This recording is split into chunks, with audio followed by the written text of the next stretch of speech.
durante una misa en 1992. El padre Julio desapareció 30 años después. Hallaron esto bajo los bancos. El domingo 15 de marzo de 1992 amaneció con ese aire fresco y cristalino que solo se siente en San Miguel de Allende. Durante la Cuaresma, las campanas de la parroquia de San Miguel Arcángel comenzaron a repicar a las 6 de la mañana, como habían hecho durante los últimos 300 años, llamando a los fieles a la primera misa del día. Doña Carmen Vázquez, de 72 años, caminaba lentamente por las calles empedradas, sosteniéndose de su bastón de madera tallada que había pertenecido a su difunto esposo. Sus zapatos negros resonaban contra las piedras mientras se dirigía hacia la imponente fachada rosa de la parroquia. El sol matutino bañaba los muros coloniales con una luz dorada que hacía que todo el pueblo pareciera sacado de una postal. «Buenos días, doña Carmen», le gritó desde su puesto de flores la joven Esperanza, de apenas 16 años. Mientras acomodaba los gladiolos blancos y las rosas rojas que había cortado esa madrugada de su pequeño jardín. «¿Va usted a la misa del padre Julio?» «Por supuesto». «Mijita», respondió la anciana con una sonrisa arrugada, «nunca me he perdido una misa dominical en 60 años y no voy a empezar ahora». Esperanza sintió con respeto.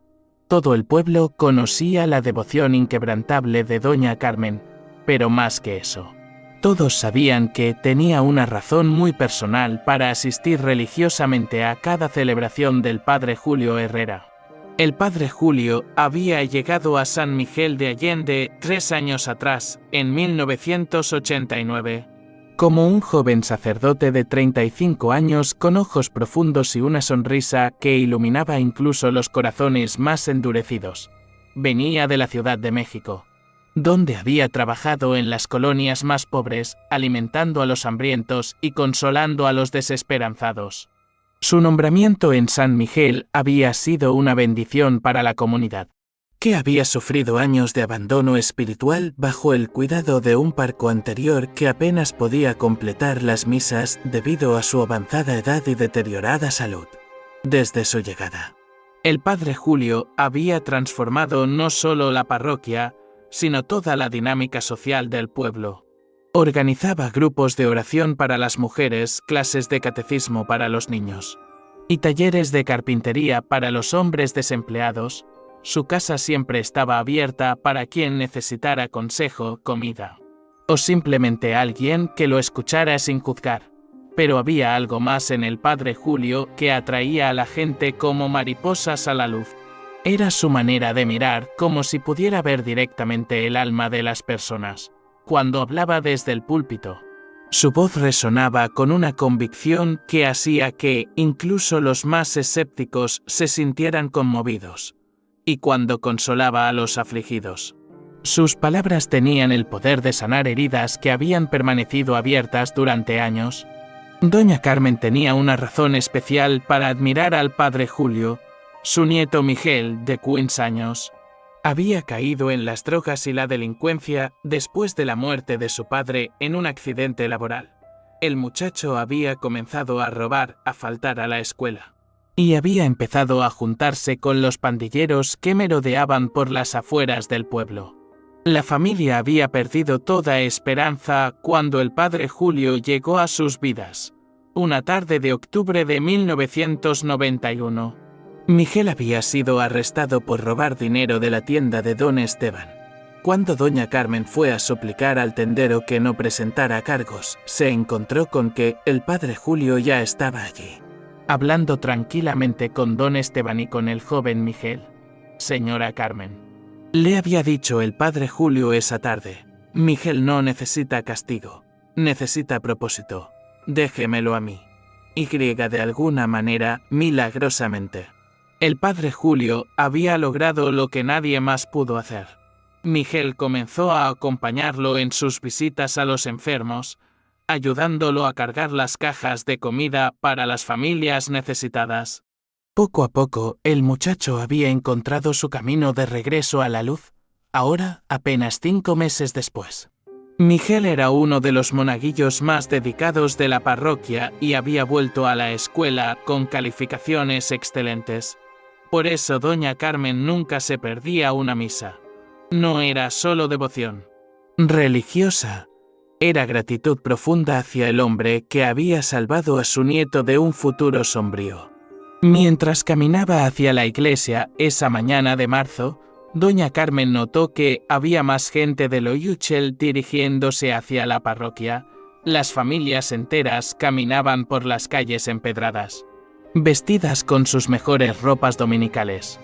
Los hombres llevaban sus camisas blancas recién planchadas y pantalones oscuros, mientras las mujeres lucían sus vestidos de colores suaves y mantillas de encaje. Los niños corrían adelante de sus padres, emocionados por la perspectiva de ver al padre Julio, quien siempre tenía una sonrisa especial y un caramelo guardado para cada uno de ellos. La parroquia de San Miguel Arcángel era una joya arquitectónica que se alzaba majestuosa en el centro del pueblo. Sus torres gemelas se elevaban hacia el cielo como plegarias de piedra, mientras su fachada barroca estaba adornada con intrincados tallados que habían sido obra de artesanos indígenas 3 siglos atrás. El interior de la iglesia era igualmente impresionante, con su nave principal flanqueada por columnas de cantera rosa y sus altares laterales dedicados a diversos santos, cada uno iluminado por velas que nunca se extinguían. Cuando doña Carmen llegó a la entrada de la iglesia, se encontró con una multitud inusual. Había al menos 200 personas esperando para entrar, cuando normalmente la misa dominical de las 7 congregaba a unas 60 o 70 almas. ¿Qué pasa aquí?, le preguntó a doña Soledad, su vecina de toda la vida, que estaba parada junto a la puerta principal con su rosario de cuentas de plata en las manos. No lo sé, Carmen, respondió doña Soledad, frunciendo el ceño. Llegué temprano como siempre, pero me dijeron que la iglesia está cerrada. El padre Julio no ha aparecido para abrir las puertas. Esto era extremadamente extraño. En los 3 años que llevaba en San Miguel, el padre Julio nunca había llegado tarde a una misa, mucho menos había dejado de aparecer completamente. Era un hombre de rutinas estrictas, se levantaba todos los días a las 5 de la mañana para sus oraciones privadas, abría la iglesia a las 6:30. Y siempre estaba listo para comenzar la misa exactamente a las 7. Tal vez esté enfermo, sugirió don Roberto, el herrero del pueblo, que estaba parado cerca con su esposa e hijos, aunque nunca lo he visto enfermo ni un solo día. La multitud comenzó a murmurar con preocupación. Algunos sugerían que deberían ir a tocar la puerta de la casa parroquial, que estaba conectada a la iglesia por un pequeño pasillo. Otros pensaban que tal vez había habido una emergencia y el padre Julio había tenido que salir del pueblo durante la noche. Fue entonces cuando apareció Miguel, el nieto de doña Carmen, corriendo por la calle principal con los ojos llenos de lágrimas. «Abuela, abuela», gritó mientras se acercaba a la multitud. «El padre Julio no está en su casa. Fui a buscarlo porque me preocupé cuando no abrió a tiempo. Pero su cama está hecha y no hay nadie». Un silencio inquietante se apoderó de la multitud. Don Esteban, el tendero, se adelantó y puso una mano paternal en el hombro de Miguel. «Cálmate, muchacho. Cuéntanos exactamente qué viste». Miguel se secó las lágrimas con la mengue de su camisa blanca de monajillo. «Fui a la casa parroquial porque tenía que ayudar al padre Julio a preparar el altar para la misa. Toqué la puerta, pero no respondió. Probé la manija y estaba abierta, como siempre. Entré y lo busqué por toda la casa, pero no estaba. Su cama estaba hecha como si no hubiera dormido en ella y sus libros estaban abiertos en el escritorio, como si hubiera estado estudiando hasta muy tarde». «¿Viste algo más?», preguntó doña Carmen, sintiendo que un frío extraño le recorría la espina dorsal. «Sí», respondió Miguel con la voz temblorosa. «En su escritorio había una carta a medio escribir. Alcancé a leer las primeras líneas antes de que me diera miedo y saliera corriendo. Decía algo sobre que no podía seguir cargando con él peso de la verdad. La multitud intercambió miradas de preocupación. ¿Qué verdad? ¿De qué hablaba el padre Julio? Don Esteban tomó la iniciativa. Vamos a organizarnos. Algunos de ustedes vayan a buscar al comisario ejidal. Otros, vengan conmigo a revisar la casa parroquial. Y alguien debería ir a preguntar si algún vecino lo vio salir durante la noche, mientras la multitud se dispersaba para comenzar la búsqueda. Doña Carmen se quedó parada frente a las puertas cerradas de la iglesia, con una sensación de vacío en el estómago que no podía explicar. Había algo profundamente inquietante en toda la situación. El padre Julio no era el tipo de hombre que simplemente desaparecería sin explicación, era demasiado responsable, demasiado comprometido con su congregación. Pero había algo más que la perturbaba. En las últimas semanas había notado que el padre Julio parecía más pensativo de lo usual. Durante las misas, a veces se quedaba callado por largos momentos como si estuviera luchando con pensamientos que no podía compartir, y en más de una ocasión. Lo había visto caminando solo por el cementerio al anochecer con la cabeza baja y los hombros caídos, como si llevara un peso invisible. 20 minutos después, don Esteban regresó de la casa parroquial con el rostro pálido y expresión grave. La multitud se reunió a su alrededor. Ansiosa por noticias, ¿qué encontraste?, preguntó doña Soledad. Don Esteban respiró profundamente antes de responder. La casa está exactamente como dijo Miguel, la cama hecha, los libros abiertos. Y esa carta a medio escribir en el escritorio. Pero hay algo más. Hizo una pausa como si no estuviera seguro de si debería continuar. Encontré su sotana colgada en el armario, perfectamente doblada, y sus zapatos están alineados junto a la cama, como si se los hubiera quitado cuidadosamente antes de irse.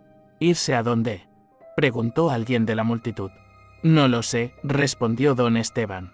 Pero fuera lo que fuera que planeaba hacer, se preparó para ello. Esto no fue algo espontáneo. En ese momento llegó don Fermín, el comisario ejidal. Un hombre de 50 años con bigote gris y una presencia que comandaba respeto. Había servido en el ejército durante su juventud y ahora era la autoridad civil más importante del pueblo.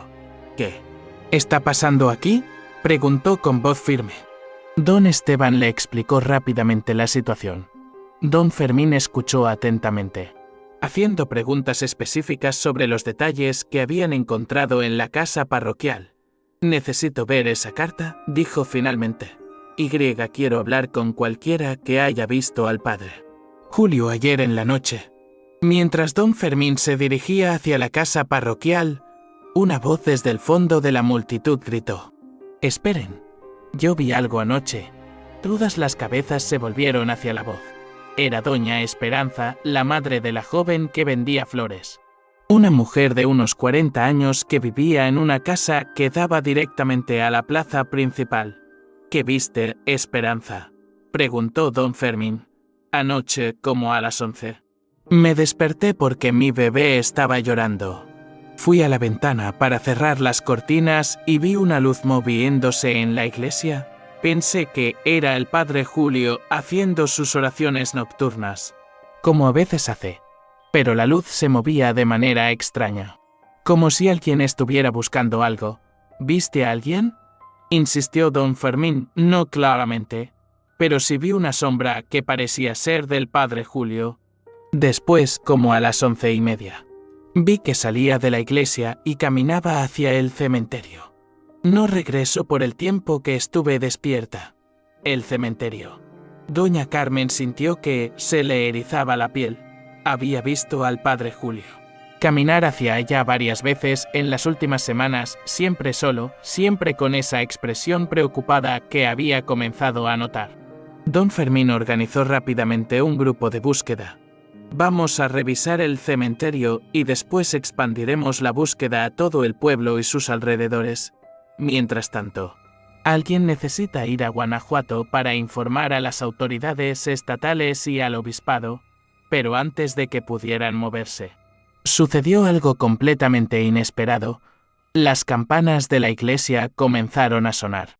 No era el repique familiar que todos conocían, sino un sonido lento, melancólico, como el que se usa para anunciar una muerte. Pero no había nadie en el campanario. Las campanas sonaban solas. La multitud se quedó helada, mirando hacia las torres de la iglesia con una mezcla de asombro y terror.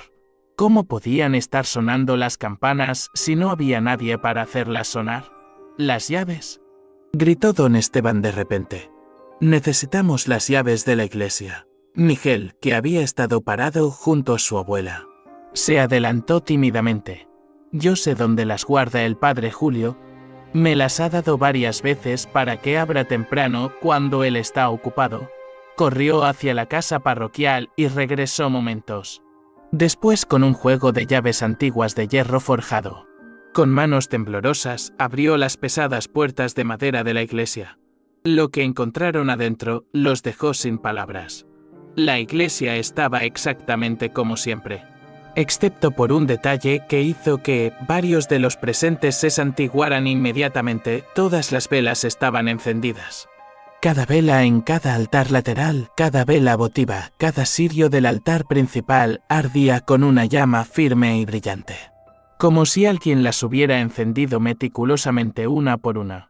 Pero no había nadie en la iglesia. Don Fermín entró primero, seguido por don Esteban y varios otros hombres.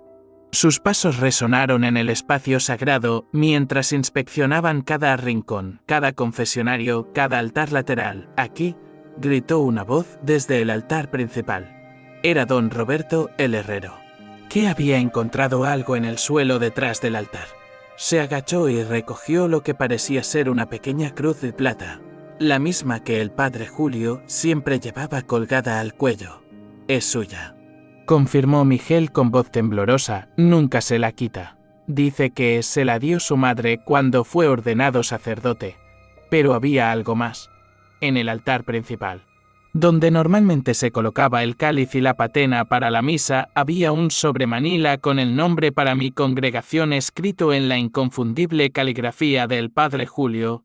Don Fermín tomó el sobre con cuidado, como si fuera una reliquia sagrada. Lo abrió lentamente mientras toda la multitud contenía la respiración. Adentro había una sola hoja de papel con un mensaje breve escrito a mano. Queridos hermanos en Cristo, si están leyendo esto, es porque ya no estoy entre ustedes. No busquen explicaciones que no pueden entender, ni culpen a nadie por mi ausencia.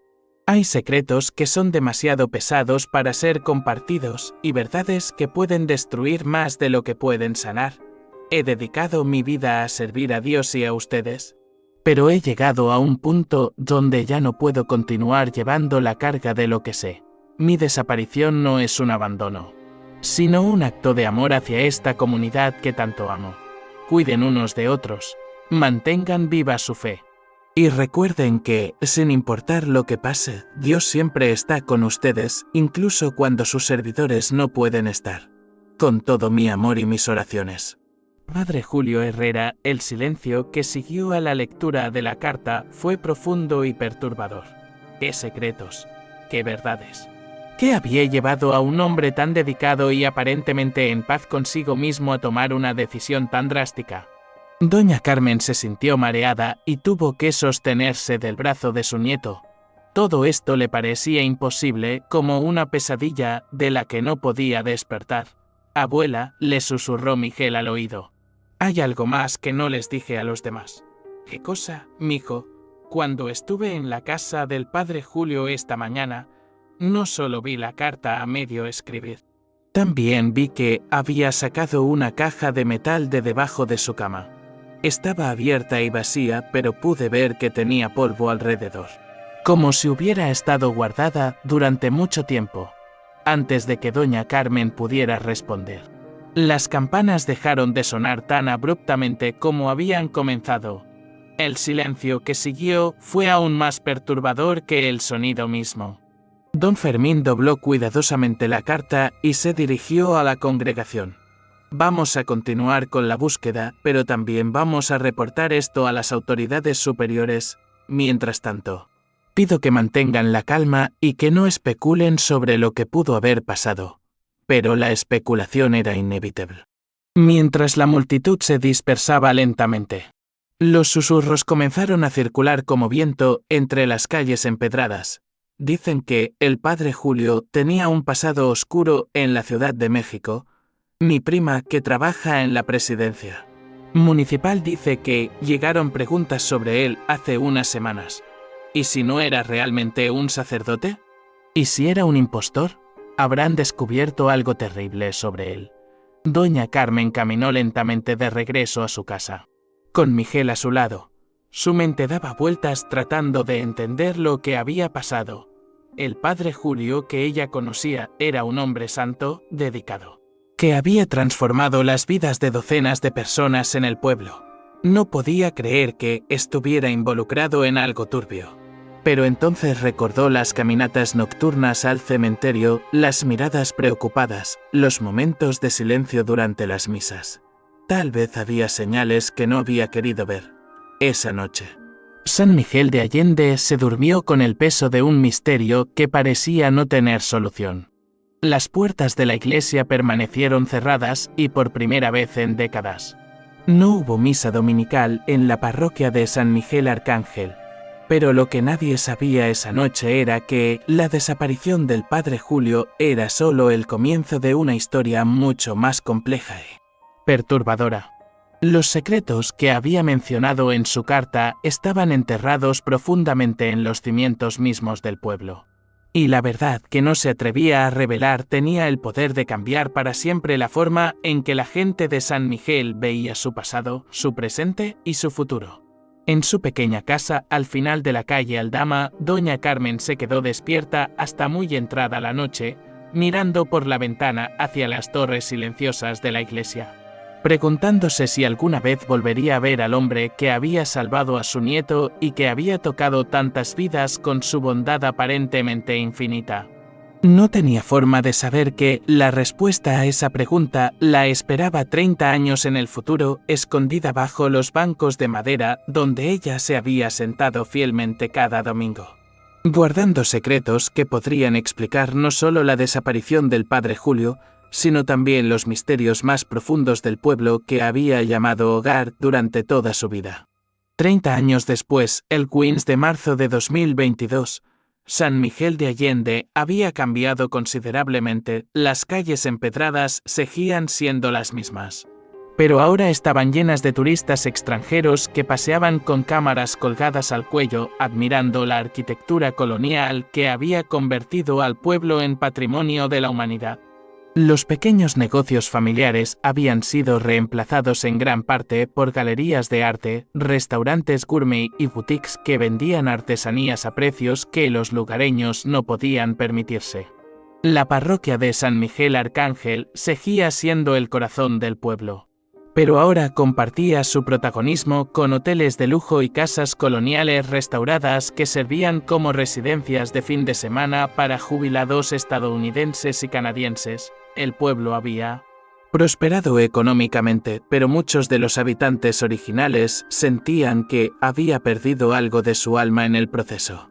Miguel Vázquez, ahora de 45 años, había convertido su pequeño taller de carpintería en una próspera empresa de restauración de muebles coloniales. Su cabello negro de juventud ahora tenía mechones grises en las sienes, y su rostro mostraba las líneas de un hombre que había trabajado duro durante décadas para construir una vida estable para su familia. Estaba casado con Elena, una maestra de la escuela primaria local, y tenían 2 hijos, Carlos de 17 años y María de 14. Su abuela, doña Carmen, había fallecido 5 años atrás, a los 95 años, llevándose consigo sus recuerdos del padre Julio y la angustia que nunca pudo superar por su desaparición.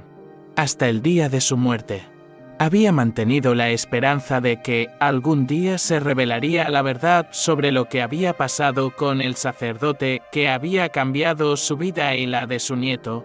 Miguel había heredado la casa de su abuela y, junto con ella, una inquietud que nunca había podido explicar completamente. A pesar de haber construido una vida exitosa, siempre había sentido que faltaba algo, como si hubiera una pregunta sin respuesta que lo perseguía desde su adolescencia. Esa mañana de marzo, Mientras desayunaba con su familia en la cocina de azulejos Talavera que Elena había decorado con tanto cariño, Miguel recibió una llamada que cambiaría todo. Bueno, respondió mientras untaba frijoles refritos en una tortilla recién hecha. Miguel, soy el padre Sebastián. Necesito que vengas a la iglesia lo antes posible. Ha pasado algo que creo que te va a interesar. El padre Sebastián Morales había sido asignado a la parroquia de San Miguel Arcángel 15 años atrás, cuando el anterior párroco se había jubilado. Era un hombre joven, de apenas 38 años, que había crecido escuchando las historias sobre el misterioso padre Julio desde su llegada. Había sentido curiosidad por la leyenda del sacerdote desaparecido, pero nunca había encontrado registros oficiales que pudieran arrojar luz sobre el misterio. ¿Qué pasa, padre?, preguntó Miguel, sintiendo que su corazón comenzaba a latir más rápido. Comenzamos las renovaciones del interior de la iglesia esta semana, ¿recuerdas? Pues bien, cuando los trabajadores levantaron los bancos de madera para restaurar el piso, encontraron algo debajo de ellos, algo que creo que tiene que ver con el padre Julio. Miguel casi se atragantó con el café. ¿Qué encontraron? Será mejor que vengas a verlo tú mismo. Y Miguel, trae a tu familia. Creo que van a querer escuchar esto. 20 minutos después, Miguel caminaba por las calles familiares hacia la iglesia, acompañado por Elena y sus 2 hijos. El aire matutino todavía conservaba el frescor de la madrugada, y las jacarandas que bordeaban las calles comenzaban a florecer con sus característicos colores morados. ¿De qué crees que se trate, papá?, preguntó Carlos, que había heredado la curiosidad intelectual de su madre y la tenacidad de su padre. No lo sé, hijo, pero tiene que ver con el padre Julio, el sacerdote que desapareció cuando yo era joven. María, que a sus 14 años ya mostraba el carácter fuerte de las mujeres de la familia, frunció el ceño. ¿Por qué nunca nos habías contado esa historia completa? Miguel se detuvo por un momento. Era cierto que nunca había contado a sus hijos todos los detalles de la desaparición del padre Julio. Había mencionado la historia de vez en cuando, pero siempre de manera superficial, como si fuera solo una curiosidad histórica del pueblo. Nunca había compartido el impacto profundo que el padre Julio había tenido en su vida, ni la angustia que había sentido su abuela por su desaparición. Porque es una historia que duele, respondió finalmente. El padre Julio me salvó de un camino muy oscuro cuando era adolescente. Su desaparición dejó muchas preguntas sin respuesta y supongo que nunca quise que ustedes cargaran con esa incertidumbre. Cuando llegaron a la iglesia, encontraron la puerta principal abierta y varios trabajadores de la construcción parados afuera, fumando cigarrillos y hablando en voz baja. Sus rostros mostraban una mezcla de curiosidad y incomodidad, como si hubieran visto algo que no sabían cómo procesar. El padre Sebastián los esperaba en la entrada. Era un hombre delgado, de estatura media, con cabello castaño y ojos verdes que reflejaban una inteligencia aguda. Había estudiado en el seminario de Guadalajara y tenía una maestría en historia eclesiástica, lo que había alimentado su interés por los misterios del pasado de su parroquia. Gracias por venir tan rápido, les dijo, estrechando la mano de Miguel. Creo que esto va a cambiar lo que sabemos sobre el padre Julio. Los condujo al interior de la iglesia, donde la escena era muy diferente a la que Miguel recordaba de su juventud. Los bancos de madera centenarios habían sido removidos y estaban apilados a un lado. El piso de piedra había sido parcialmente levantado, revelando la estructura original de la iglesia que databa del siglo XVIII. Estábamos reemplazando las piedras dañadas del piso, explicó el padre Sebastián, cuando nos dimos cuenta de que algunas de las losas bajo los bancos sonaban huecas. Al levantarlas, encontramos esto. Se dirigieron hacia el área donde habían estado los bancos del lado derecho de la nave. Allí, en el suelo, había un espacio rectangular excavado en la tierra, como una pequeña tumba, pero no contenía restos humanos. En su lugar, había una caja de metal oxidado, del tamaño aproximado de una caja de zapatos, junto con varios objetos envueltos en tela encerada que había logrado preservarlos durante 3 décadas. ¿Ya abrieron la caja?, preguntó Miguel, sintiendo que su voz sonaba extraña. Esperé a que llegaras, respondió el padre Sebastián. Sentí que tenías derecho a estar presente cuando lo hiciéramos. Con cuidado reverencial, el padre Sebastián levantó la caja de metal. Estaba pesada y tenía una pequeña cerradura que había sido forzada desde adentro, como si alguien hubiera querido asegurarse de que pudiera ser abierta fácilmente cuando fuera encontrada. Al abrirla, revelaron un tesoro de documentos, fotografías y objetos personales que habían sido preservados cuidadosamente. En la parte superior había un sobre grueso con las palabras "La verdad sobre mi pasado" escrita en la caligrafía familiar del padre Julio, pero lo que más impactó a Miguel fue ver, en el fondo de la caja, la cruz de plata que había encontrado en el altar el día de la desaparición. La misma cruz que el padre Julio nunca se quitaba, la que su madre le había dado cuando fue ordenado sacerdote. Esperó a que fuéramos nosotros quienes la encontráramos, murmuró Miguel, más para sí mismo que para los demás. El padre Sebastián abrió cuidadosamente el sobre principal. Adentro había una carta larga, escrita a mano en varias hojas de papel, junto con documentos oficiales, fotografías y lo que parecían ser recortes de periódicos amarillentos. ¿Quieres que la líe en voz alta?, preguntó el padre Sebastián. Miguel asintió, sintiendo que las piernas le temblaban. Elena tomó su mano y la apretó suavemente, mientras Carlos y María se acercaban más para escuchar. El padre Sebastián comenzó a leer. Si están leyendo esto, significa que finalmente han encontrado lo que dejé para que fuera descubierto en el momento correcto. Mi nombre real no es Julio Herrera. Ese nombre murió junto con el hombre que fue antes de llegar a San Miguel de Allende. Mi verdadero nombre es Julio Mendoza Castillo. Y durante 5 años fui detective de la Policía Judicial del Distrito Federal. En 1987. Estuve involucrado en la investigación de una red de corrupción que llegaba hasta los niveles más altos del gobierno. Lo que descubrimos era tan grave que puso en peligro no solo nuestras vidas, sino las vidas de nuestras familias. La investigación se centró en el tráfico de niños para adopciones ilegales. Pero lo que encontramos era mucho peor. Había una red organizada que secuestraba niños de familias pobres y los vendía a familias adineradas, tanto en México como en el extranjero. Pero algunos de estos niños no eran adoptados. Eran utilizados para otros propósitos que prefiero no describir en detalle. Mi compañero de investigación, el detective Carlos Ramírez, y yo habíamos reunido evidencia suficiente para exponer toda la red. Teníamos nombres, fechas, lugares y pruebas fotográficas. Estábamos a punto de presentar el caso al Ministerio Público cuando sucedió algo terrible. Carlos fue asesinado. Oficialmente fue reportado como un robo que salió mal. Pero yo sabía la verdad. Lo habían matado para silenciarlo. Y yo sabía que era el siguiente en la lista, la noche antes de que me mataran. Logré escapar de la Ciudad de México con la evidencia que habíamos reunido. Pero no podía ir a las autoridades porque no sabía quién estaba involucrado en la corrupción. La red tenía contactos en la policía, en el Ministerio Público, incluso en el Poder Judicial. Fue entonces cuando tomé la decisión más difícil de mi vida. Julio Mendoza Castillo tenía que morir para que Julio Herrera pudiera vivir. Falsifiqué documentos. Creé una nueva identidad y me convertí en el sacerdote que ustedes conocieron. ¿Por qué sacerdote? Porque era la única manera de encontrar paz después de lo que había visto.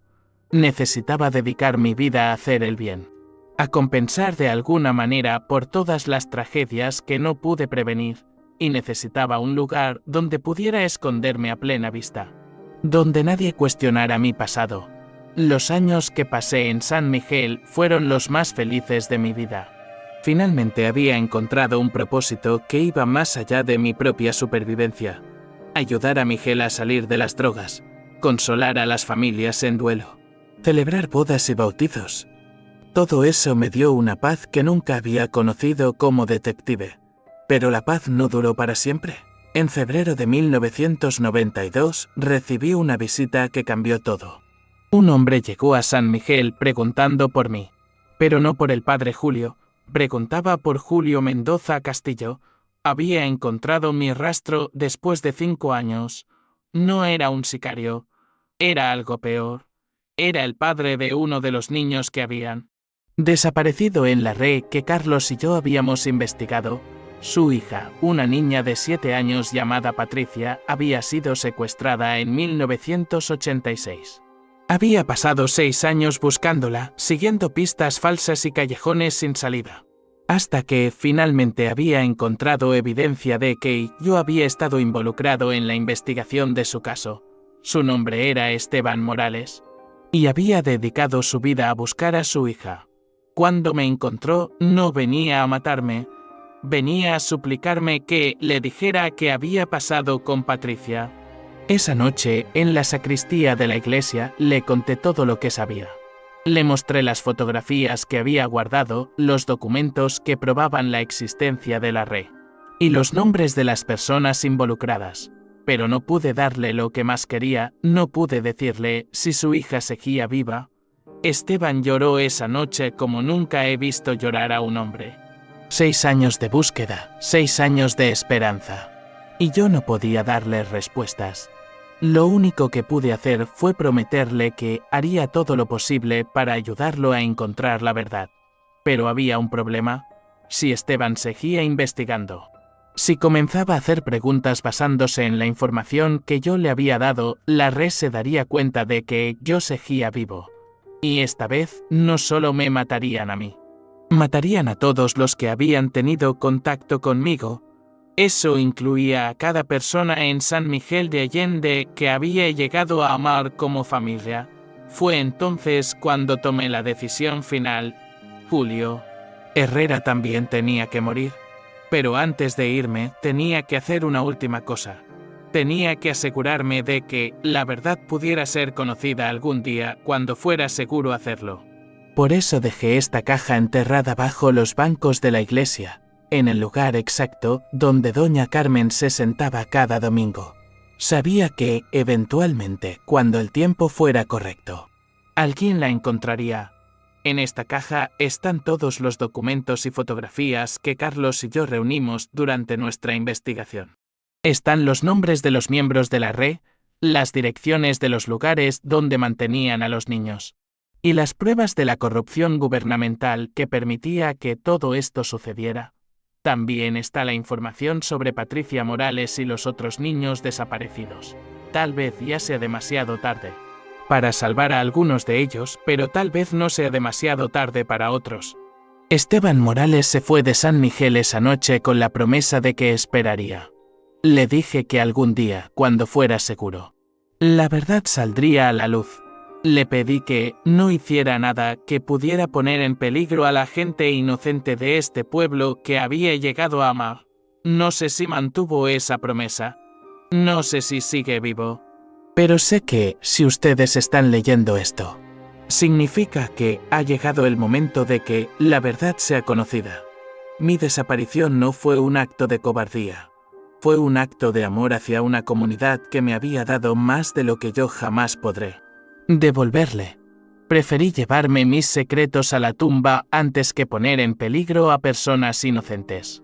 Pero ahora, 30 años después, espero que las cosas hayan cambiado lo suficiente como para que esta información pueda ser usada para hacer justicia sin poner en peligro a nadie más.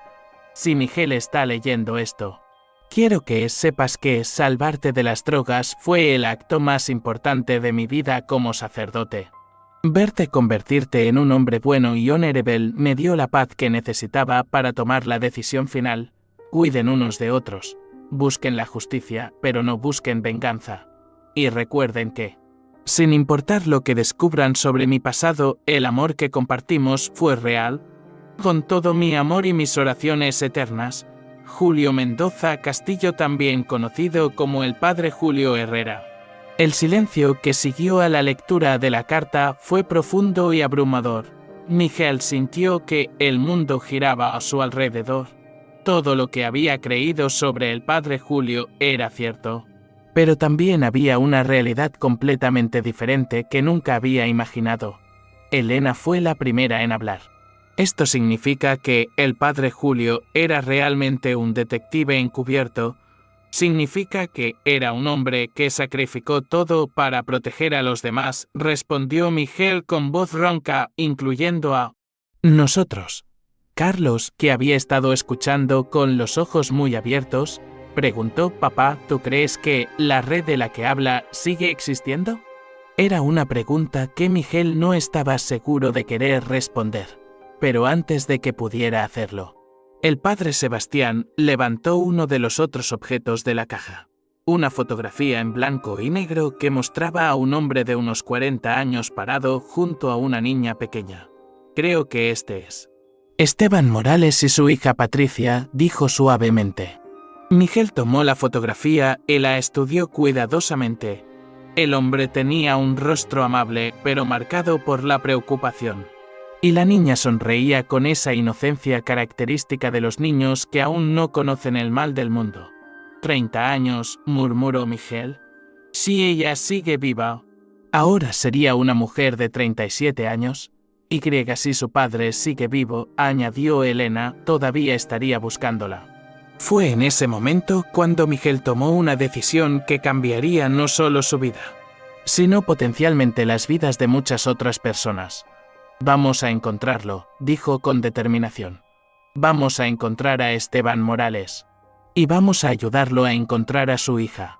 El padre Sebastián cerró cuidadosamente la caja y miró a Miguel con una expresión seria. «¿Entiendes lo que esto podría significar? Si esa red criminal todavía existe, si todavía hay gente poderosa involucrada. Esto podría ser peligroso». «El padre Julio arriesgó su vida para proteger a este pueblo», respondió Miguel. «Lo menos que puedo hacer es arriesgar la mía para honrar su memoria y ayudar a una familia que ha sufrido durante 30 años». Pero lo que ninguno de ellos sabía en ese momento era que la búsqueda de Esteban Morales los llevaría a descubrir una verdad aún más perturbadora: la red criminal que el padre Julio había investigado no solo seguía existiendo, sino que había crecido y evolucionado de maneras que ninguno de ellos podría haber imaginado. Y Patricia Morales, la niña de 7 años cuya desaparición había llevado a su padre hasta San Miguel de Allende, tenía una historia que contar que era tanto más terrible como más esperanzadora de lo que cualquiera de ellos podría haber anticipado. La búsqueda de Esteban Morales comenzó al día siguiente del descubrimiento de la caja. Miguel había tomado la decisión de cerrar temporalmente su taller de carpintería, a pesar de que tenía varios pedidos importantes pendientes. Elena había protestado inicialmente, preocupada por las implicaciones financieras, más importante por la seguridad de su familia. «Miguel, entiendo que sientes que le debes algo al padre Julio», le había dicho esa noche mientras cenaban en su cocina decorada con azulejos de Talavera que habían sido hechos por artesanos locales 3 generaciones atrás. Pero han pasado 30 años. Las personas involucradas en esa red criminal podrían estar muertas o podrían ser más peligrosas que nunca. ¿Realmente vale la pena arriesgar la seguridad de nuestros hijos? Miguel había dejado su tenedor en el plato y había mirado a su esposa con la seriedad que ella conocía tan bien. Elena, cuando tenía 15 años, estaba perdido, completamente perdido. Robaba, consumía drogas y probablemente habría terminado muerto en la cárcel antes de cumplir los 20. El padre Julio no solo me salvó la vida, me dio una vida que valía la pena vivir. Me dio la oportunidad de conocerte, de tener a Carlos y a María, de construir algo bueno en este mundo. Pero él ya no está aquí. Miguel se fue hace 30 años. Exactamente por eso tengo que hacer esto. Él se sacrificó para proteger a todos nosotros, incluyendo a una niña que ni siquiera conocía personalmente. Lo menos que puedo hacer es honrar ese sacrificio ayudando a su padre a encontrar las respuestas que ha estado buscando durante 3 décadas. Carlos, que había estado escuchando la conversación desde la sala, se acercó a la mesa. A los 17 años había heredado la determinación de su padre y la inteligencia práctica de su madre. Mamá. Papá tiene razón. Además, no va a estar solo en esto. Yo puedo ayudar con la investigación en línea, y el padre Sebastián también está involucrado. No es como si fuera a enfrentarse a criminales peligrosos él solo. María, de 14 años, que había estado fingiendo hacer su tarea mientras escuchaba la conversación, añadió, si no hacemos nada, esa señora Patricia nunca va a saber la verdad sobre su familia real. Imagínate cómo te sentirías si fueras ella. Elena había suspirado, reconociendo que estaba siendo derrotada por la lógica combinada de su familia. Está bien. Pero prométeme que, si las cosas se vuelven peligrosas, si hay alguna señal de que estamos en riesgo, paramos inmediatamente y nos vamos del pueblo hasta que todo se calme. Te lo prometo. Había respondido Miguel. Aunque en el fondo sabía que no era una promesa que podría mantener fácilmente una vez que estuviera comprometido con la búsqueda. El padre Sebastián había resultado ser un aliado invaluable en los primeros días de la investigación. Su posición como párroco le daba acceso a una red de contactos en toda la región. Y su formación en historia eclesiástica le había enseñado técnicas de investigación documental que resultaron útiles para organizar y analizar la evidencia que habían encontrado. He estado en contacto con varios de mis colegas en Guanajuato, Querétaro y Jalisco. Le había explicado a Miguel mientras revisaban juntos los documentos del padre Julio en la sacristía de la iglesia. He preguntado discretamente si han escuchado hablar de alguien llamado Esteban Morales que esté buscando a una hija desaparecida. Tengo que ser cuidadoso con las preguntas que hago, porque no quiero levantar sospechas, pero creo que pronto tendremos algunas pistas. Mientras tanto, Miguel había comenzado su propia investigación, utilizando las conexiones que había desarrollado a lo largo de los años en su negocio de restauración de muebles coloniales. Su trabajo lo había puesto en contacto con anticuarios, coleccionistas y personas involucradas en la preservación histórica en toda la región central de México. Muchos de estos contactos tenían conexiones con organizaciones benéficas, grupos de búsqueda de personas desaparecidas y redes informales de información que podrían ser útiles en la búsqueda de Esteban Morales. Fue don Aurelio Martínez, un anticuario de Querétaro que había sido cliente de Miguel durante varios años, quien proporcionó la primera pista real. Miguel lo había llamado el segundo día después del descubrimiento de la caja, preguntando si había escuchado hablar de organizaciones que se dedicaran a buscar niños desaparecidos. Pues sí, Miguel. Conozco una fundación aquí en Querétaro que se dedica exactamente a eso, había respondido don Aurelio. Se llama Fundación Patricia, y está dirigida por un señor mayor que ha estado buscando a su propia hija durante décadas. Es muy respetado en la comunidad. Y han ayudado a muchas familias a lo largo de los años. ¿Recuerda el nombre del director?, había preguntado Miguel, sintiendo que su corazón comenzaba a latir más rápido. Morales. Creo .ISTIBAN Morales. Un hombre muy digno, aunque se nota que ha sufrido mucho. ¿Por qué preguntas? ¿Conoces a alguien que necesite ese tipo de ayuda?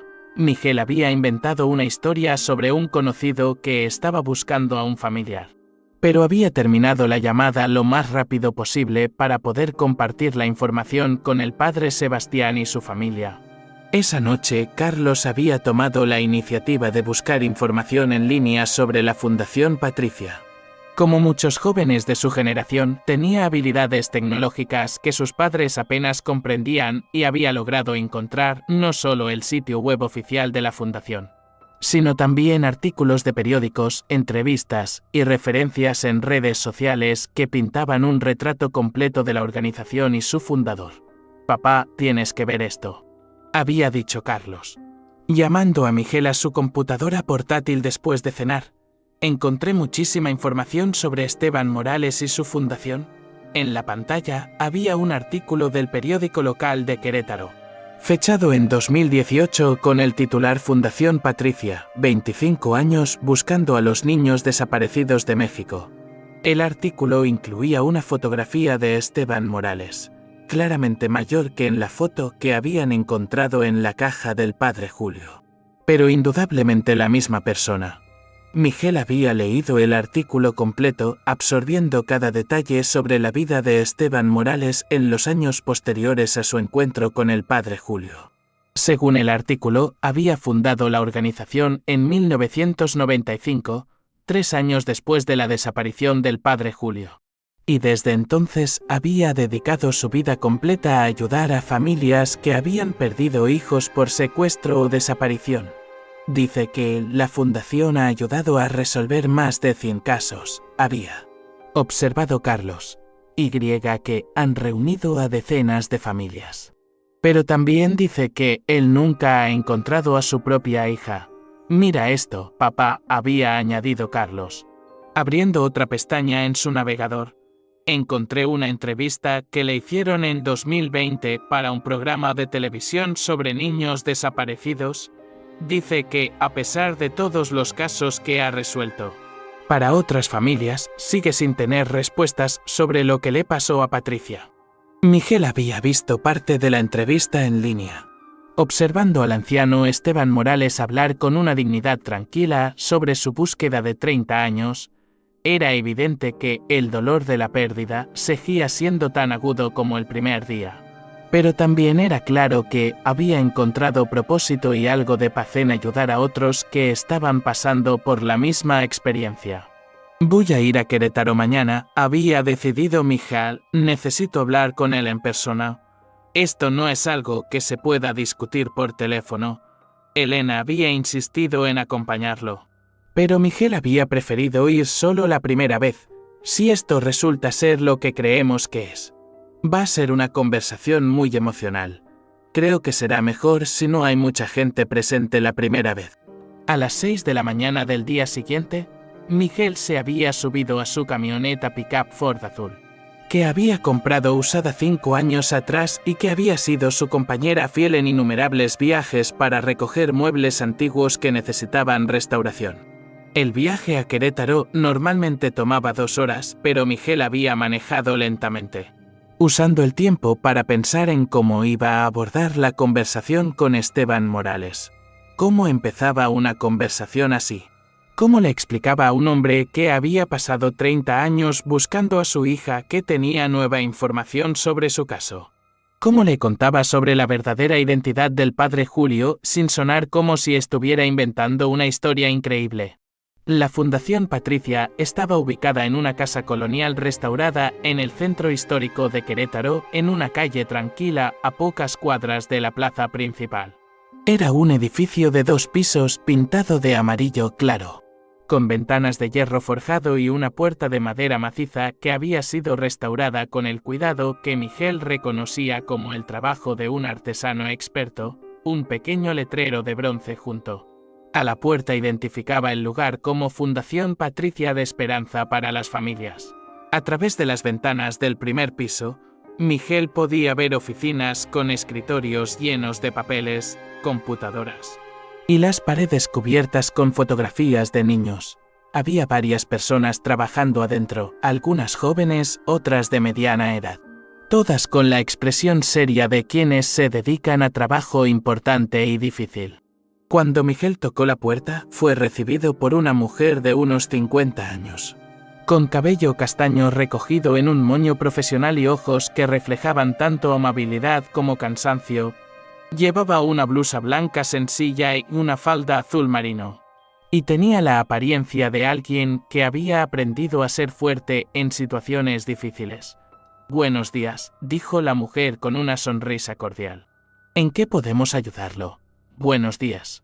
Busco al señor Esteban Morales», respondió Miguel, sintiendo que su voz sonaba extraña por los nervios. «Tengo información sobre un caso que investigó hace muchos años».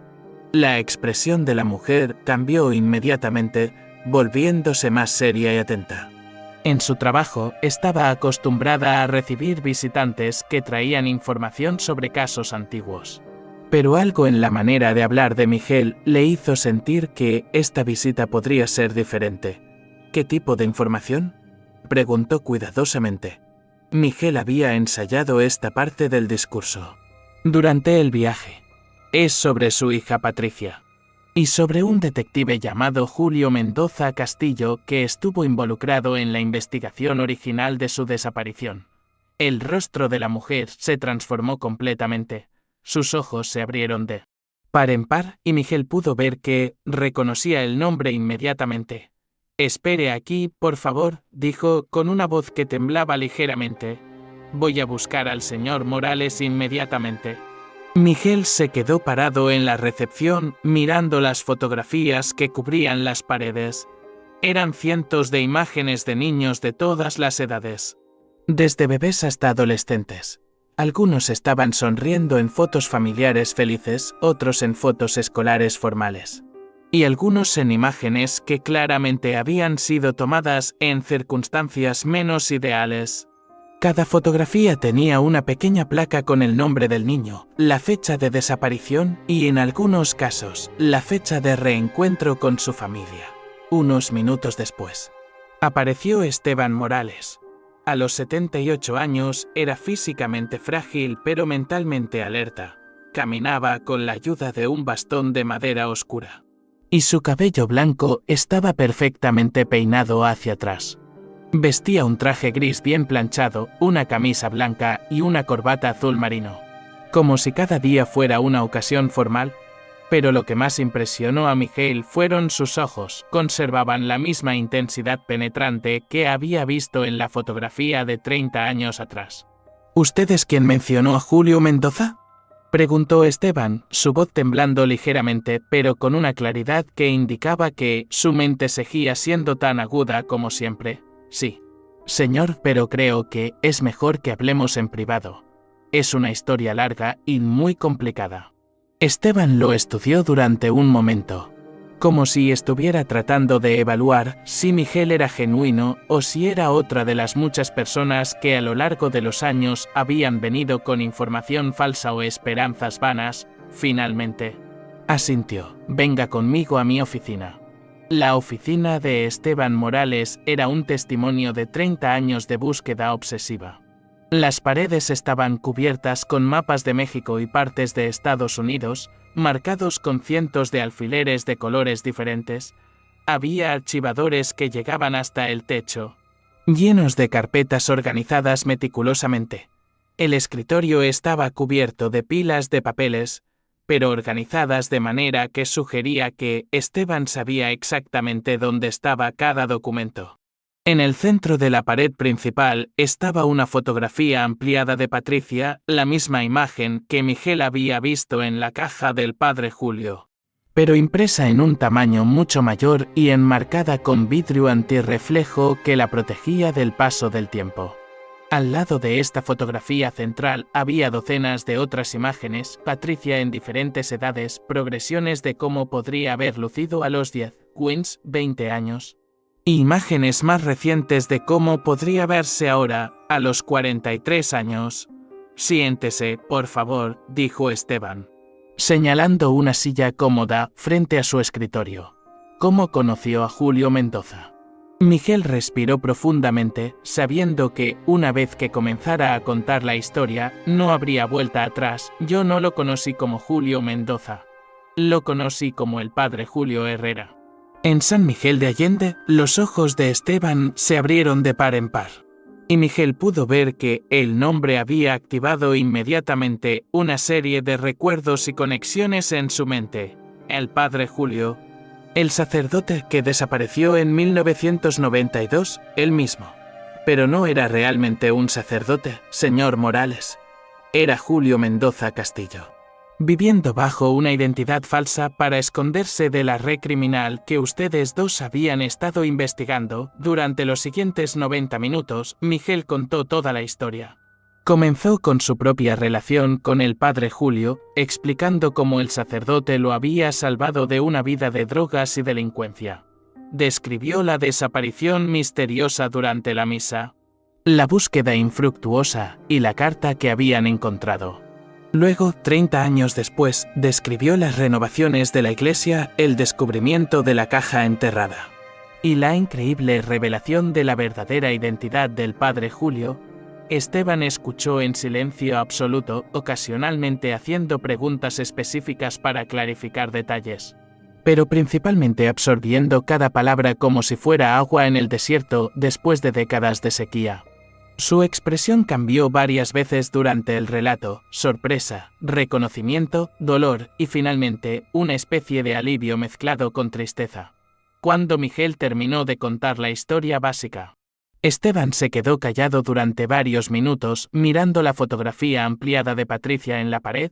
Sus manos, que habían estado inmóviles durante todo el relato, ahora temblaban ligeramente. 30 años, murmuró finalmente. 30 años esperando noticias de él. Y resulta que estuvo escondido a solo 2 horas de aquí todo este tiempo. ¿Qué pasó después de que usted lo visitó en San Miguel?, preguntó Miguel. En su carta, él mencionó que le había pedido que esperara, que no hiciera nada con la información que le había dado. Esteban se recostó en su silla de cuero, que claramente había sido su compañera durante muchos años de trabajo difícil. Hice exactamente lo que él me pidió. Esperé, seguí buscando a Patricia, pero no usando la información específica que él me había dado. Sabía que tenía razón sobre el peligro. Si hubiera comenzado a hacer preguntas sobre esa red criminal específica, no solo me habrían matado a mí, sino que habrían rastreado la información hasta él y habrían puesto en peligro a toda la gente inocente de San Miguel de Allende, pero nunca dejó de buscar. Esteban se levantó lentamente, usando su bastón para apoyarse, y se acercó al mapa grande que cubría una pared entera de su oficina. Nunca dejé de buscar ni un solo día, pero cambié completamente mi enfoque. En lugar de buscar solo a Patricia usando pistas específicas que podrían haber llevado de vuelta a la red criminal, comencé a ayudar a otras familias que habían perdido hijos. Pensé que, si ayudaba a suficientes familias, si resolvía suficientes casos, eventualmente encontraría pistas que me llevaran de vuelta a ella de una manera segura. Se acercó al mapa y señaló los cientos de alfileres que lo cubrían. Cada alfiler representa un niño desaparecido. Los rojos son casos activos que todavía estamos investigando, los azules son casos que hemos logrado resolver exitosamente. Y los negros, su voz se quebró ligeramente. Los negros son casos donde encontramos que ya era demasiado tarde. Miguel se acercó al mapa y sintió que se le revolvía el estómago. Había literalmente cientos de alfileres distribuidos por todo México, y algunos en países de Centroamérica e incluso en el sur de Estados Unidos. En 30 años, continuó Esteban, hemos ayudado a resolver 143 casos. Hemos reunido a 143 familias. Hemos traído a casa a niños que habían estado perdidos durante años. Y hemos dado respuestas a padres que habían estado sufriendo en la incertidumbre. Pero Patricia, su voz se quebró completamente. Patricia sigue siendo solo un alfiler rojo en este mapa. Nunca ¿encontró ninguna pista específica sobre ella en todos estos años? Esteban regresó a su escritorio y abrió el cajón central. Sacó una carpeta gruesa, claramente marcada como Patricia Morales Caso 1, que obviamente había sido consultada miles de veces a lo largo de los años. La cubierta estaba desgastada, y las esquinas estaban dobladas por el uso constante. Encontré muchas pistas a lo largo de los años, docenas de pistas. Pero nunca pude seguirlas completamente porque no tenía acceso a la evidencia original que Julio había reunido. Sabía que existía, sabía que él la tenía, pero obviamente no sabía dónde estaba. Abrió la carpeta y comenzó a mostrar a Miguel docenas de fotografías, documentos, reportes de investigadores privados y cartas de familias que habían pensado haber visto a Patricia en diferentes lugares y momentos. Mire esta fotografía, dijo, sacando una imagen borrosa en blanco y negro. Fue tomada en 1994 en Guadalajara por una trabajadora social que pensó que reconoció a Patricia en un orfanato administrado por monjas. Para cuando llegué allí 2 días después. Me dijeron que la niña había sido adoptada por una familia de Tijuana. ¿Logró seguir esa pista? Traté desesperadamente. Viajé a Tijuana, contraté a un investigador privado y pasé 3 meses buscando cualquier rastro de esa adopción. Pero cuando finalmente encontré la dirección que me habían dado, no había familia allí. Los vecinos dijeron que nunca había habido una familia con niños en esa casa. Era como si toda la información hubiera sido fabricada. Esteban continuó mostrando evidencia, más fotografías borrosas, más pistas que llevaban a callejones sin salida. Más niños que podrían haber sido Patricia, pero que desaparecían del sistema antes de que pudiera confirmar sus identidades. En 1997. Recibí una llamada de una mujer en Monterrey que insistía en que había visto a Patricia trabajando en una tienda. Cuando llegué allí, la niña había desaparecido de nuevo. El dueño de la tienda me dijo que nunca había tenido una empleada con ese nombre o esa descripción. ¿Y en 2003? Preguntó Miguel, recordando que Esteban había mencionado esa fecha específica en el artículo de periódico que Carlos había encontrado. El rostro de Esteban se ensombreció. 2003 fue el año más prometedor y también el más devastador. Un exmiembro de la red criminal había sido arrestado en la Ciudad de México por cargos no relacionados con el tráfico de niños. Cuando se enteró de que yo estaba buscando a Patricia, me contactó desde la prisión a través de su abogado. ¿Qué le dijo? Que tenía información específica sobre lo que había pasado con Patricia, pero que solo hablaría conmigo si podía garantizar su protección en la prisión. Dijo que había gente poderosa que no quería que esa información saliera a la luz. Esteban sacó otra carpeta de su archivo. Esta marcada como informante penitenciario 2003. Arreglé para visitarlo en la prisión. Me dijo que Patricia había sido vendida a una familia estadounidense en 1987, cuando tenía 8 años. Que la familia vivía en Texas, en la ciudad de Houston, y que le habían cambiado el nombre a Sara. Me dio detalles específicos, el nombre de la familia adoptiva, la dirección donde vivían. Incluso el nombre de la escuela donde había comenzado a estudiar. ¿Qué pasó entonces? Contraté inmediatamente a un investigador privado en Houston. Le di toda la información que había recibido y le pagué para que comenzara a buscar a esta familia. Pero 3 días antes de que el investigador pudiera hacer contacto con la familia, recibí una llamada de la prisión. Esteban hizo una pausa. Claramente aún afectado por el recuerdo, el informante había sido encontrado muerto en su celda. Oficialmente, fue clasificado como suicidio. Se ahorcó con las sábanas de su cama. ¿Pero usted no creyó que fuera suicidio? Por supuesto que no. El hombre me había contactado porque quería salir de la prisión con vida. Tenía miedo de que lo mataran por lo que sabía. Porque se habría suicidado justo cuando estaba a punto de dar información que podría haber ayudado no solo a mi caso, sino también a las autoridades estadounidenses a desmantelar parte de la red. ¿Qué pasó con la investigación en Houston? Le dije al investigador privado que continuara, pero con mucho más cuidado. No quería que lo que había pasado en la prisión se repitiera. Él logró encontrar a la familia, logró confirmar que tenían una hija adoptada de aproximadamente la edad correcta, pero cuando trató de obtener más información, se encontró con una pared de silencio. Esteban sacó una fotografía de la carpeta. Era una imagen tomada con telefoto de una casa suburbana típica estadounidense, con un jardín bien cuidado y un automóvil en la entrada. Esta es la casa donde vivía la familia Mitchell en Houston. El investigador confirmó que tenían una hija llamada Sara que había sido adoptada cuando era pequeña, pero no pudo obtener fotografías claras de ella ni confirmación de su identidad real. ¿Por qué no? porque 2 semanas después de que el investigador comenzara a hacer preguntas, la familia se mudó. Vendieron la casa en menos de una semana, no dejaron dirección de reenvío y desaparecieron completamente. Era como si alguien les hubiera advertido que estaban siendo investigados. Miguel sintió un escalofrío. La implicación era clara, la red criminal que había llevado a la desaparición del padre Julio todavía existía y todavía tenía el poder de proteger sus secretos. Incluso después de 15 años, siguió buscando después de eso, por supuesto. Pero me di cuenta de que tenía que ser aún más cuidadoso.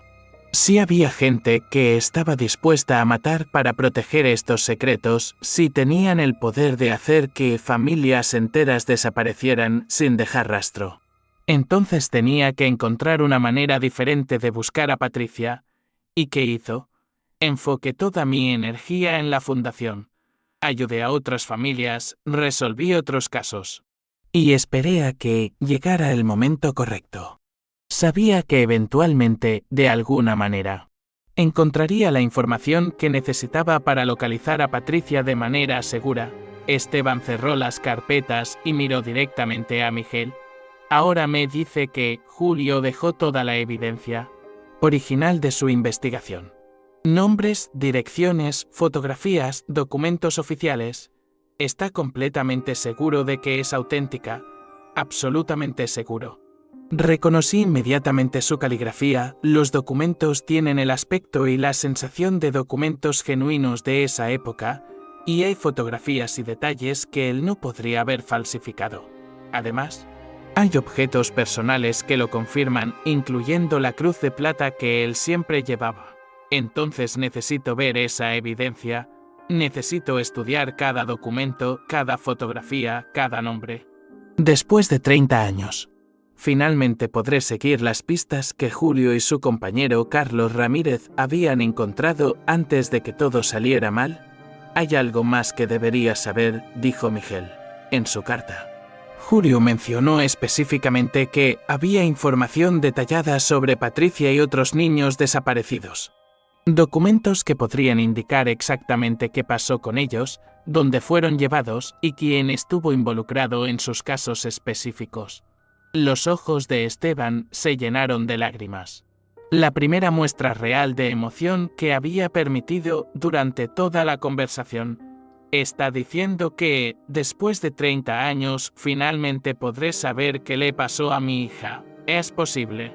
Pero también tiene que estar preparado para la posibilidad de que la información sea difícil de procesar.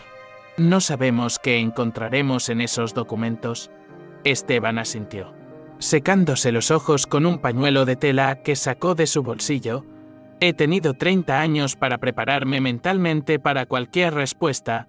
He imaginado todos los escenarios posibles, desde los mejores hasta los peores. Lo único que no he podido soportar es no saber. La incertidumbre ha sido peor que cualquier verdad podría ser. Acordaron que Esteban viajaría a San Miguel de Allende al día siguiente para revisar toda la evidencia que el padre Julio había dejado. Miguel le explicó que el padre Sebastián había sido instrumental en el descubrimiento y que estaría presente durante la revisión de los documentos. ¿Hay alguien más que sepa sobre este descubrimiento?, preguntó Esteban.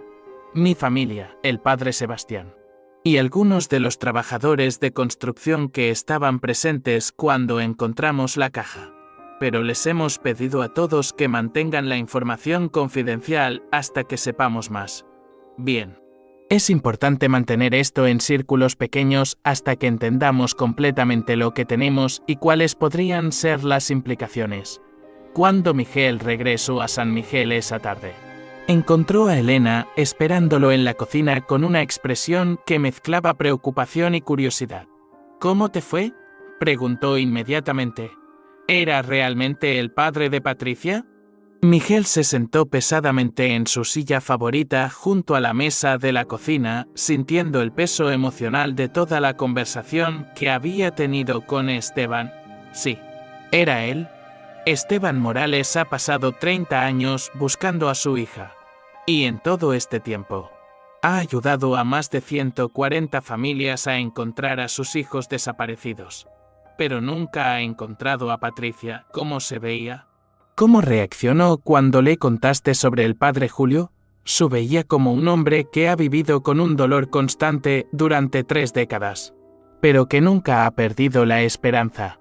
Y cuando le conté sobre la verdadera identidad del padre Julio, pude ver que finalmente entendía por qué nunca había recibido noticias de él después de esa noche en 1992. Carlos y María habían entrado a la cocina durante la conversación, ansiosos por escuchar lo que había descubierto su padre. ¿Va a venir aquí?, preguntó María. Mañana. Va a revisar toda la evidencia que dejó el padre Julio después de 30 años. Finalmente va a tener acceso a la información original que podría ayudarlo a encontrar a Patricia. ¿Crees que la encontrará?, preguntó Carlos.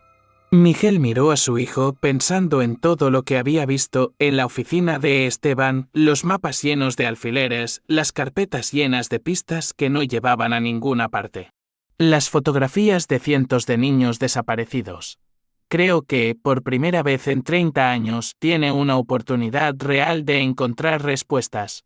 Pero también creo que va a ser muy difícil para él, sin importar lo que encontremos.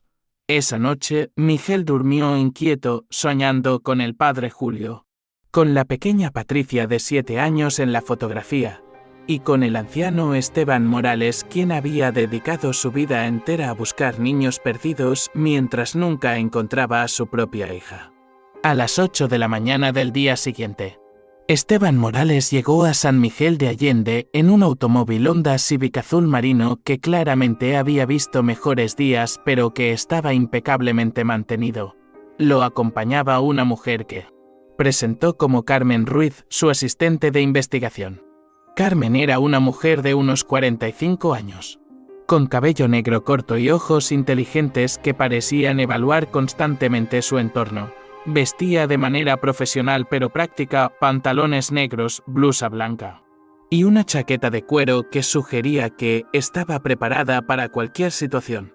Cuando Miguel le estrechó la mano, notó que tenía un apretón firme y seguro.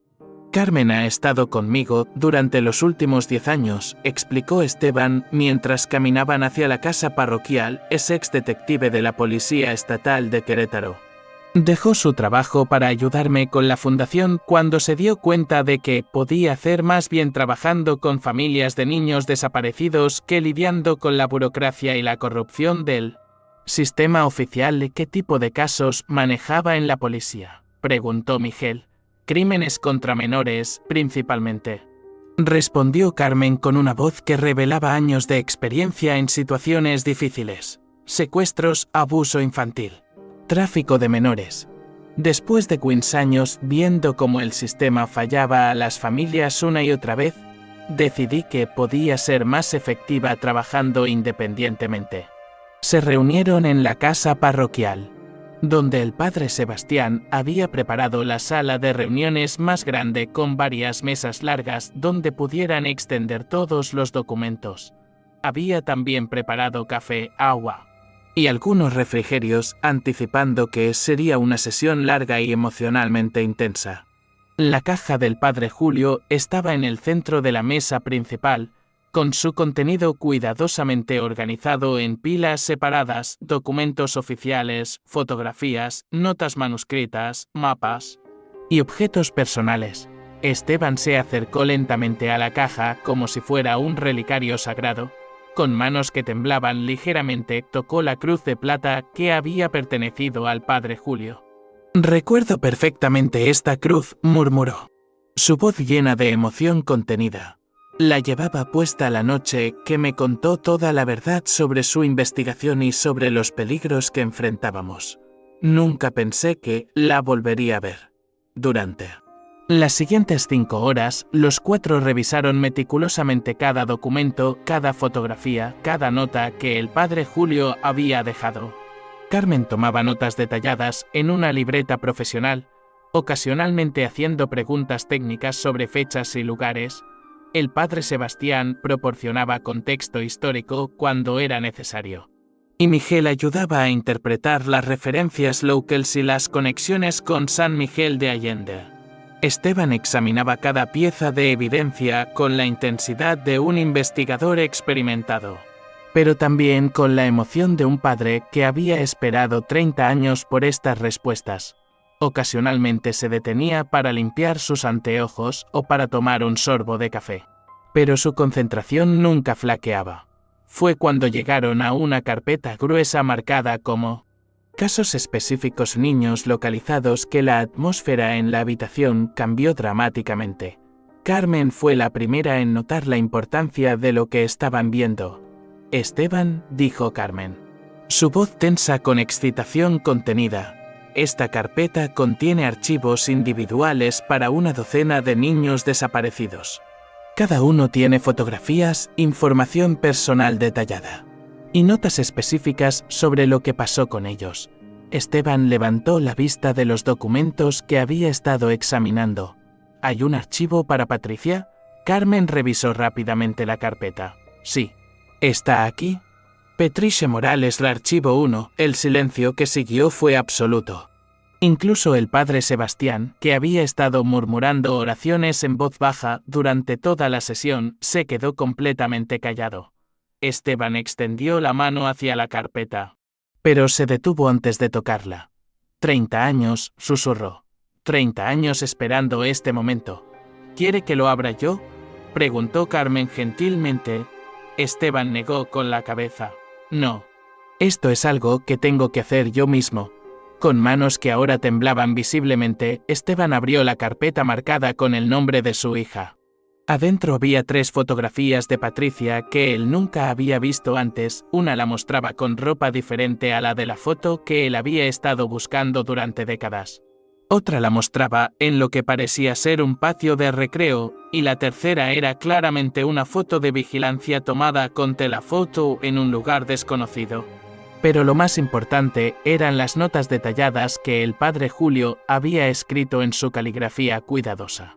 Patricia Morales, 7 años. Secuestrada el 15 de marzo de 1986 en la Ciudad de México. Mantenida en casa segura en la colonia Roma durante 2 semanas. Trasladada a Guadalajara el 30 de marzo de 1986. Vendida a familia.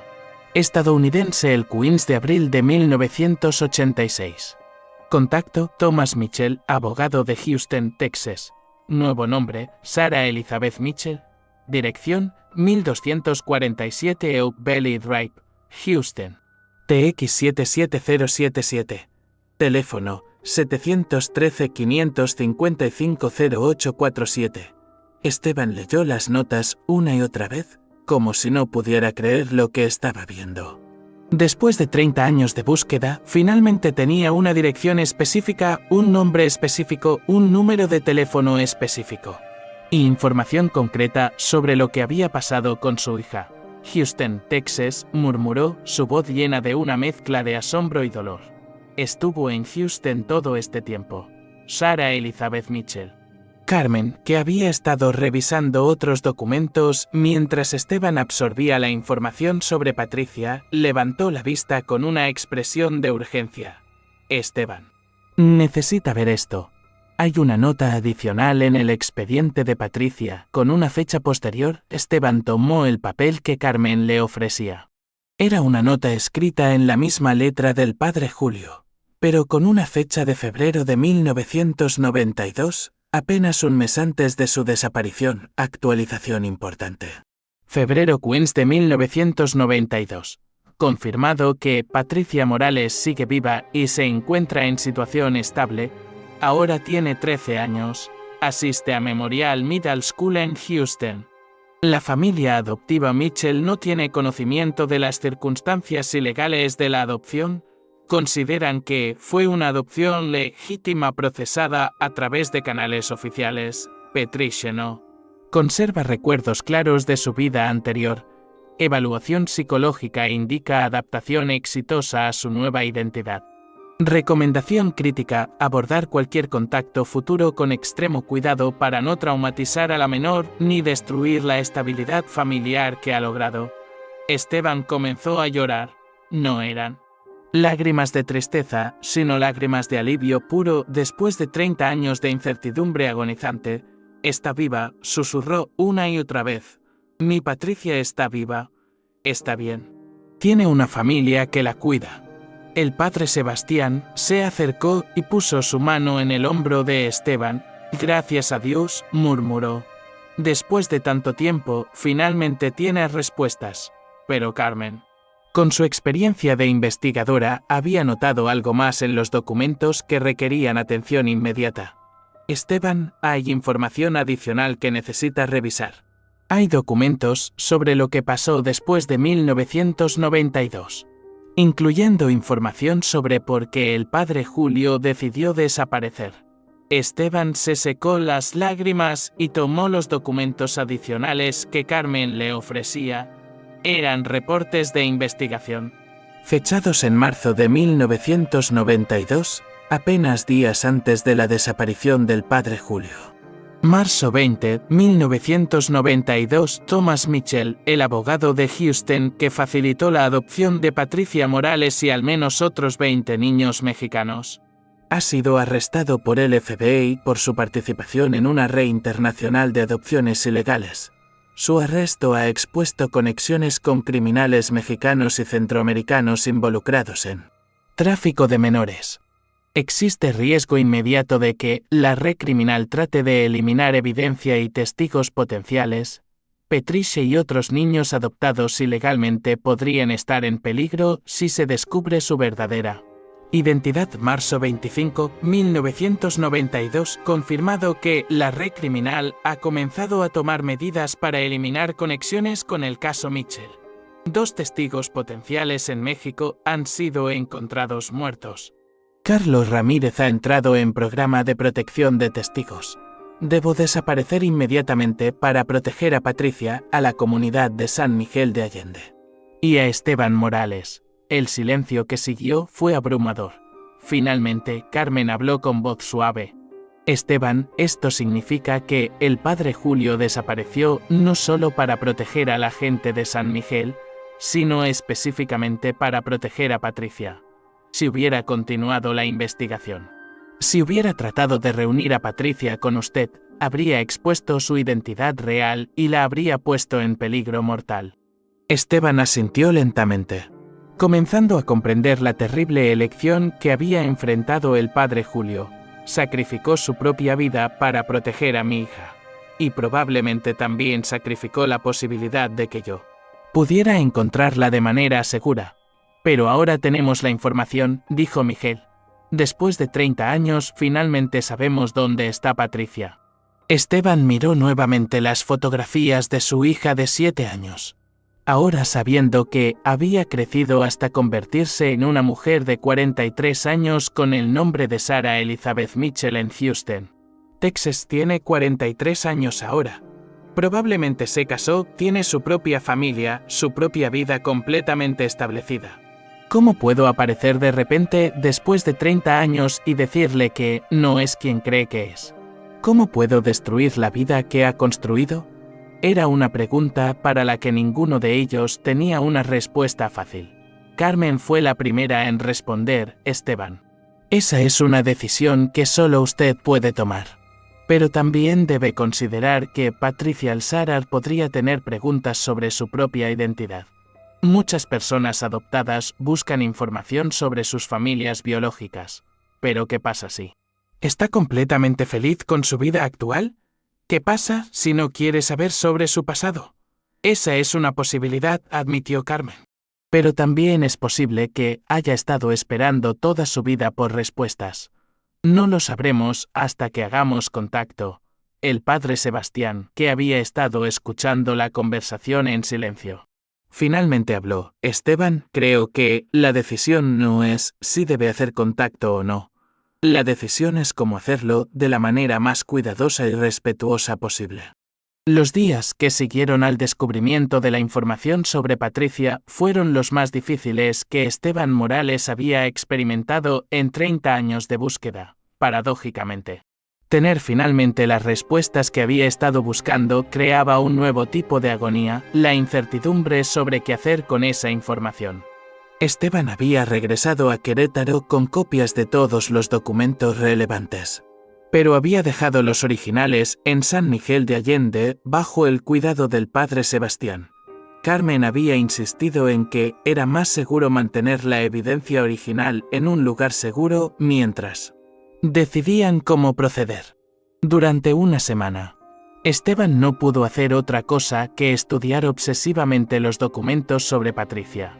Había ampliado las fotografías de su hija de 7 años y las había colgado en su oficina junto a las progresiones de edad que había estado usando durante décadas. Ahora, por primera vez, tenía una base real para imaginar cómo podría verse su hija a los 43 años. Carmen había estado investigando discretamente la familia Mitchell en Houston, utilizando recursos en línea y contactos que había desarrollado durante sus años como detective. Lo que había encontrado era tanto tranquilizador como complicado. Thomas Mitchell, el abogado que facilitó la adopción, murió en prisión federal en 1995. Le informó Carmen a Esteban durante una de sus reuniones diarias en la oficina de la fundación. Fue asesinado por otros prisioneros, oficialmente por razones no relacionadas con su caso, pero probablemente para evitar que proporcionara más información a las autoridades. ¿Qué pasó con su familia? Su esposa, Margaret Mitchell, se mudó de Houston poco después de su arresto. Pero aquí es donde se pone interesante. Encontré registros de que Sarah Elizabeth Mitchell Patricia se quedó en Houston. No se mudó con Margaret Mitchell. Esteban levantó la vista de los documentos que había estado revisando. ¿Qué significa eso? Significa que para 1992, cuando Patricia tenía 13 años, ya no vivía con Thomas y Margaret Mitchell. Probablemente había sido colocada con otra familia. O posiblemente había sido adoptada legalmente por otra familia que no sabía sobre las circunstancias originales de su llegada a Estados Unidos. Carmen continuó con su reporte. Encontré registros de graduación de Memorial High School de 1997. Sarah Elizabeth Mitchell aparece en la lista de graduados. También encontré registros de la Universidad de Houston, donde estudió trabajo social y se graduó en 2001. ¿Trabajo social?, preguntó Esteban, con una mezcla de orgullo y asombro. Sí. Y aquí es donde se pone aún más interesante. Después de graduarse, Sarah Mitchell trabajó durante varios años para el Departamento de Servicios Familiares de Texas, específicamente en la división que maneja casos de niños desaparecidos y reunificación familiar. Esteban se quedó callado durante varios minutos, absorbiendo la ironía de la situación. Su hija, sin saber su propia historia, había dedicado su carrera profesional a ayudar a otras familias que habían sido separadas por circunstancias similares. Sigue trabajando en eso. Eso es lo que estoy tratando de determinar. Los registros más recientes que he podido encontrar son de 2019. En ese momento, trabajaba para una organización sin fines de lucro llamada Corazones Conectados, que se especializa en reunir familias separadas por inmigración y otros factores. Está casada. ¿Tiene hijos? Carmen vaciló antes de responder. Los registros indican que se casó en 2006 con un hombre llamado David Anderson. Tienen 2 hijos, Emily, de 15 años, y Michael, de 12 años. Esteban sintió una mezcla de alegría y dolor. Su hija tenía una familia propia, nietos que él nunca había conocido. Pero también significaba que cualquier contacto que hiciera no solo afectaría a Patricia, sino también a su esposo y a sus hijos. ¿Hay alguna indicación de que ella haya estado buscando información sobre su familia biológica? Esa es una pregunta más difícil de responder. No he encontrado evidencia de que haya estado buscando activamente, pero eso no significa que no haya tenido curiosidad. Muchas personas adoptadas mantienen sus búsquedas en privado. Durante las siguientes 2 semanas, Carmen continuó su investigación mientras Esteban luchaba con la decisión de cómo proceder. Había consultado con psicólogos especializados en reunificación familiar. Había leído docenas de libros sobre adopción y búsqueda de familias biológicas. Y había hablado con otras familias que habían pasado por experiencias similares, pero la decisión final tenía que ser suya. Fue Miguel quien finalmente proporcionó la perspectiva que Esteban necesitaba. Durante una de sus visitas a San Miguel de Allende para revisar los documentos del padre Julio, Miguel había observado la agonía que estaba experimentando Esteban.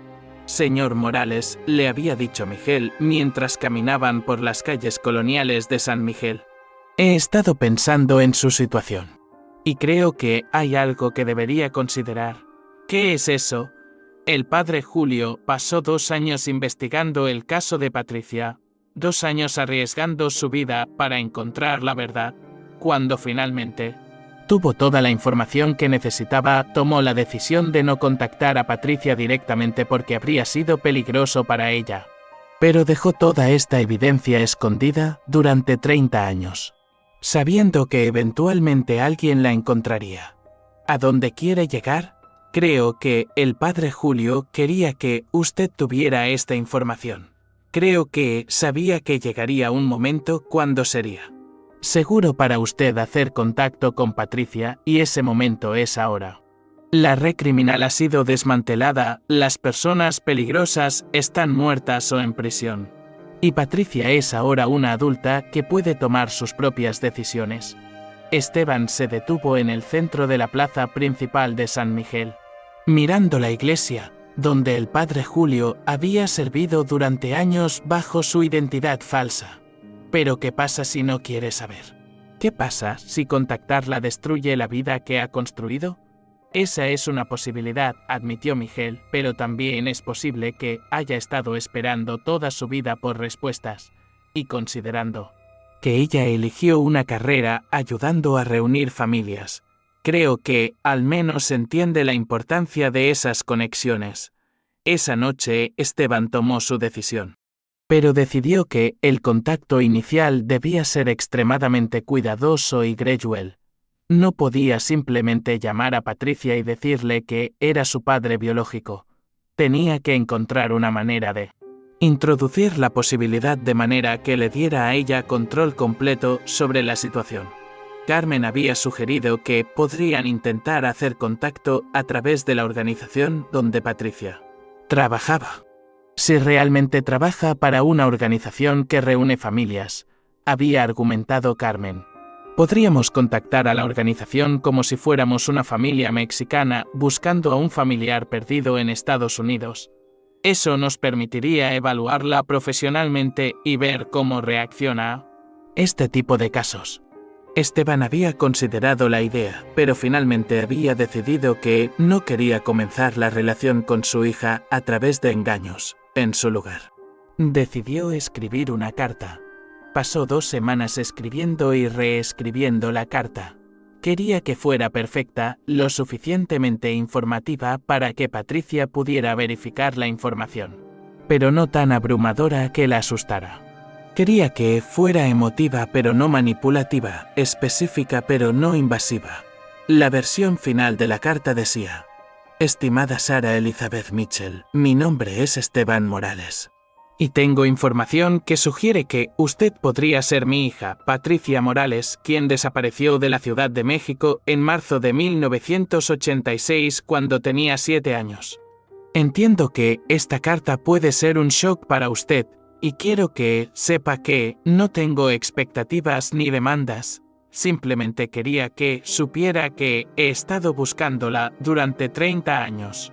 Y que recientemente he obtenido información que me ha llevado a creer que usted podría ser mi hija. Si esta información es incorrecta, por favor acepte mis disculpas por cualquier molestia que esta carta pueda causar. Si es correcta.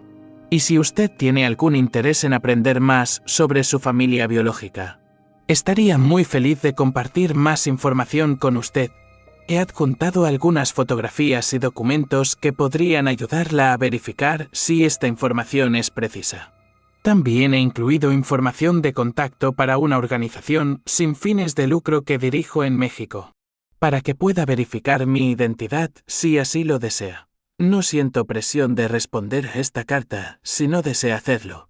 Solo quería que supiera que tiene una familia biológica en México que la ha amado y la ha estado buscando durante décadas. Con todo mi amor y respeto, Esteban Morales, Fundación Patricia, Querétaro, México. Junto con la carta, Esteban incluyó copias de algunas de las fotografías de Patricia de niña. Copias de documentos que confirmaban su identidad y la legitimidad de su fundación. Y una copia del artículo de periódico sobre su búsqueda de 30 años. Pero enviar la carta resultó ser casi tan difícil como escribirla. Carmen había encontrado la dirección actual de Patricia a través de registros públicos, pero Esteban se pasó 3 días con la carta en su escritorio, incapaz de ponerla en el correo.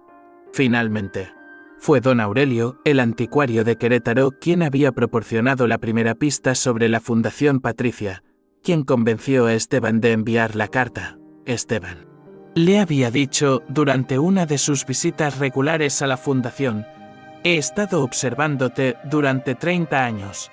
Te he visto sufrir, te he visto luchar. Te he visto ayudar a cientos de familias a encontrar a sus hijos. Pero nunca te he visto tan cerca de encontrar a tu propia hija. Si no envías esa carta, te vas a arrepentir por el resto de tu vida. Esteban había asentido, sabiendo que don Aurelio tenía razón. Esa tarde había caminado personalmente a la oficina de correos y había enviado la carta por correo certificado a Houston, Texas. Ahora solo quedaba esperar. Los siguientes días fueron agonizantes.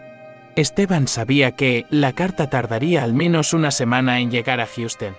Y luego Patricia necesitaría tiempo para procesarla y decidir si quería responder. Pero no podía evitar revisar el correo todos los días, esperando una respuesta que sabía que era demasiado pronto para recibir. Carmen había sugerido que usaran el tiempo de espera para prepararse para diferentes escenarios. Necesitamos estar preparados para cualquier tipo de respuesta, había argumentado. Podría estar emocionada, podría estar enojada, podría estar confundida. O podría no responder en absoluto. Habían desarrollado planes para cada posibilidad. Si Patricia respondía positivamente, Esteban viajaría a Houston para conocerla en persona.